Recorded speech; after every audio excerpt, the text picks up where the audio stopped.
এক নম্বরে আছেন বেগম খালেদা জিয়া, মরণোত্তর, স্বাধীনতা, গণতন্ত্র ও নারী শিক্ষা সহ দেশ গঠনের সার্বিক অবদানের জন্য।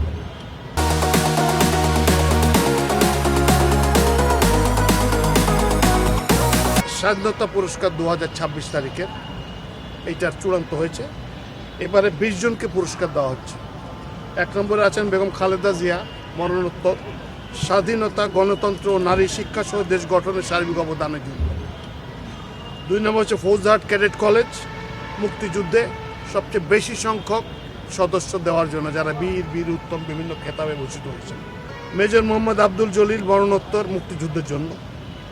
অধ্যাপক ডাক্তার জহুরুল করিম, বিজ্ঞান ও প্রযুক্তির জন্য। ঢাকা মেডিকেল কলেজ হাসপাতাল, চিকিৎসা সেবা এবং চিকিৎসাবিদ্যার জন্য। এম হানিফ ওরফে হানিফ সংকেত, তিনি সংস্কৃতির জন্য।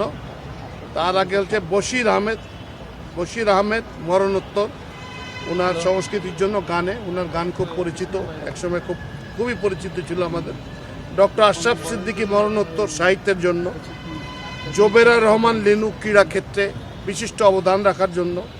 পল্লী কর্মসহায়ক ফাউন্ডেশন, পল্লী উন্নয়নের কাজের জন্য। ডাক্তার জাফরুল্লাহ চৌধুরী, মরণোত্তর, সমাজসেবা, জনসেবার জন্য। SOS children's village international Bangladesh, সমাজসেবার জন্য। মোহাম্মদ সাইদুল হক, সমাজসেবার জন্য। গণস্বাস্থ্য কেন্দ্র, সমাজসেবার জন্য। মাহেরিন চৌধুরী, মরণোত্তর, সমাজসেবা, জনসেবার জন্য। কাজী ফজলুর রহমান, মরণোত্তর, জনপ্রশাসনের জন্য। জনাব মোহাম্মদ আবদুল্লাহ বাকি, PhD, গবেষণা প্রশিক্ষণের জন্য। অধ্যাপক ডাক্তার M.A. রহিম, গবেষণা প্রশিক্ষণের জন্য। অধ্যাপক ডাক্তার সুকোমল বড়ুয়া, গবেষণা প্রশিক্ষণের জন্য। আব্দুল মুকিত মজুমদার, তিনি মুকিত মজুমদার বাবু হিসেবে পরিচিত, উনি পরিবেশ সংরক্ষণের জন্য। মোটামুটি এই